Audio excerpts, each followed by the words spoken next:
فيديو جديد مع اخوك ابو يوسف الاهلاوي. وانا هخش في الموضوع على طول عشان اللي هتشوفوه وتسمعوه اقسم بالله فضايح فضايح زملكاويه فضايح زملكاويه. اسامه حسن اللي هو رمز الزمالك عندهم دلوقتي وقاعد مع مين؟ مع مجدي عبد الغني ومع معتز اينو وعمالين يسبوا في امام عاشور وكهربا على الهوا، عمالين يتبلوا على الناس يا جماعه. واسمعكم هنسمع على طول ونرجع ونرد وربنا يقوينا على الناس الفشله دي.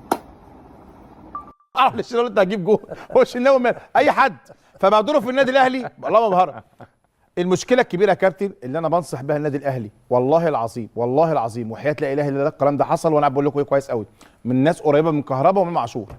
كهربا واخد امام عاشور في الرجلين في حته مش كويسه، بتبطل لعيب الكوره، هتبطل لعيب الكوره. امام عاشور هيبطل، راح في حته مش كويسه بتاعت ما ينفعش لعيب الكوره يخشها.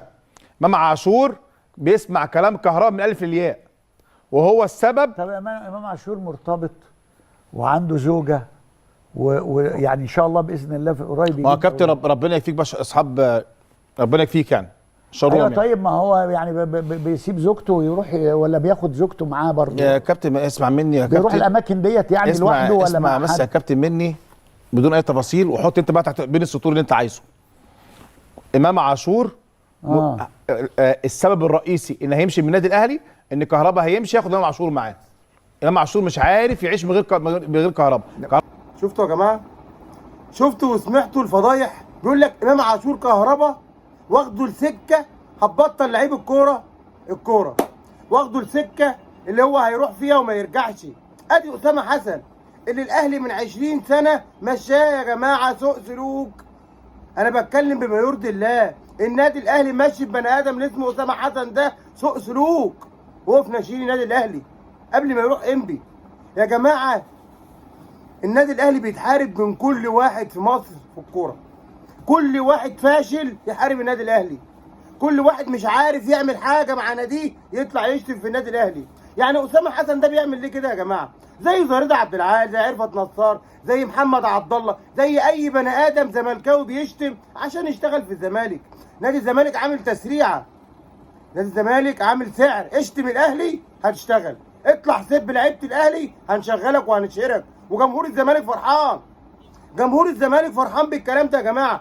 امام عاشور دلوقتي لاعب بعد كام يوم هيلعب مباراه بوركينا فاسو اللي توصلنا كاس عالم ويطلع يتكلم عليه البني ادم اللي اسمه اسامه حسن ده جنب المعلم مجدي عبد الغني اللي حقد على النادي الاهلي ومجلس الاداره، حقد على النادي الاهلي ومجلس الاداره ومحتز اينو اللي احنا جبناه من الزمالك عملناه بني ادم. ادي يا جماعه اخرتها طالع بيسب علني يقول لك كهربا مسيطر على امام عاشور. ولا انت عشان ما شفتش اتنين اصدقاء بيحبوا بعض؟ ولا ما ينفعش اتنين اصدقاء يحبوا بعض كده ويتعاملوا بما يرضي الله مع بعض؟ ولا انتوا عشان في الزمالك كلكم بعد احترام ليكم بتكرهوا بعض؟ والله في الزمالك يا جماعه لعيبه مدربين اداره كلهم بيطلعوا يجرحوا في بعض وبيكرهوا بعض. هم اتربوا على كده، هم اتربوا لكن يعرفوا عن ايه ادب ونجاح؟ لا، اطلع اشتم في لعيبه الاهلي. مش عارف تتشهر اطلع سب امام عاشور. ما هو ده امام عاشور اللي كان في الزمالك اللي كنت تطلع تهلل له وتطلع ترقص له يا سما يا حسن. ولا عشان بقى نجم الكره المصريه والنادي الاهلي؟ عرفتم احنا بنحارب ازاي يا جماعه؟ بس احنا معاكم ومطورين معاكم ان شاء الله بربنا والناس المحترمه ومش هنسكت بس الرك تاني مره مش عليك، الرك مش على اسامه حسن، الرك على كابتن الاهلي اللي هو الغلاوي مجدي عبد الغني. انا مصمم من ساعه ما الجمعيه العموميه للنادي الاهلي في الانتخابات اديته 0 وهو كاره النادي الاهلي، كاره النادي الاهلي ولاعيبته. بيطلع يا جماعه يبارك للاهلي ورا، بيطلع يبارك لنا ورا مجدي عبد الغني. حتى معتز اينو ماشي مع الرايجه اقسم بالله يقول لك انا حقاني مين؟ لو حقاني ما تقعدش في مكاني يجرح في النادي الاهلي. لو انت حقاني وامشي، لو انت بتتكلم الحق ما تسكتش على بني ادم بيجرح في النادي الاهلي ورموزه. لكن انتوا فرحانين بكده، انتم فرحانين بكده. بس ان شاء الله بدون مقاطعه صوتنا هيوصل بربنا وبيكم اقسم بالله. واتمنى من كل واحد بيشوف الفيديو ده يرد عليهم باللايك ويشير على قد ما يقدر ويعلق لاخوه ابو يوسف الاهلاوي. اتمنى من ربنا المزيد ان شاء الله. يا جماعه اللي بيحصل في النادي الاهلي ده كتير بس احنا وراه. احنا ان شاء الله رجاله الاهلي انا وانتم اقسم بالله كلنا هنرد على الاشكال الوسخه اللي زي دي بامر الله بدون مقاطعه. كله يصلي على النبي عشان عوده الكابتن، عوده شادي محمد. خلاص هعرفكم النظافه بتاعت الكابتن محمود الخطيب، هعرفكم النظافه، عوده كابتن الاهلي شادي محمد. هو ده المفروض كان يحصل. الكابتن شادي محمد يا جماعه، الكابتن محمود الخطيب كان شادي محمد ضد الكابتن محمود مع الاستاذ محمود طاهر.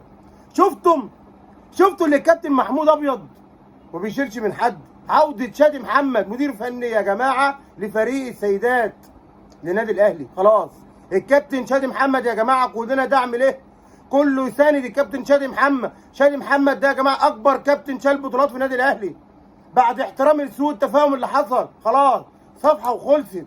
طالما الكابتن محمود الخطيب خد قراره مجلس الاداره لازم كلنا نبقى وراه، كلنا ورا الكابتن شادي محمد يا جماعه. انا بتكلم بيرضي الله، اقسم بالله ده الكابتن بتاع النادي الاهلي بجد.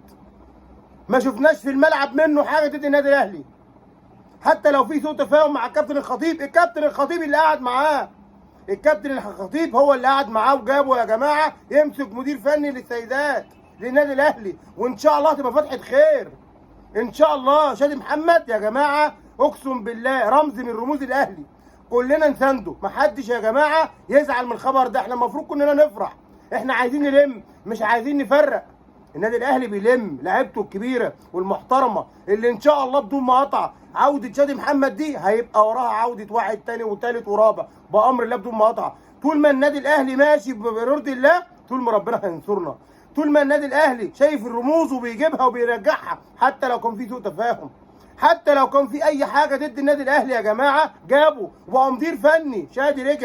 شادي رجع مكانه، يرجع بامر الله وينور. اتمنى ان كلنا نساند شادي محمد يا جماعه، مش عايزين حد يزعل منه. والمسامح كريم، المسامح كريم. وشادي محمد ابن الاهلي يكفى اللي من اول دقيقه داخل النادي لاخر دقيقه بيلعب يا جماعه بكل ادب واحترام. عمرنا ما شفنا منه مشكله مع لاعب ولا مدرب.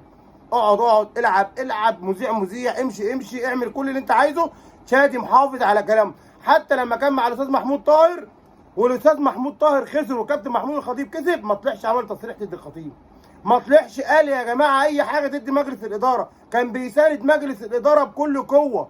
اتمنى الفتره اللي جايه كل جمهور النادي الاهلي وبيوصف الاهلاوي اوله كل الدعم لشادي محمد في المنصب الجديد، ويرحب بالنادي الاهلي.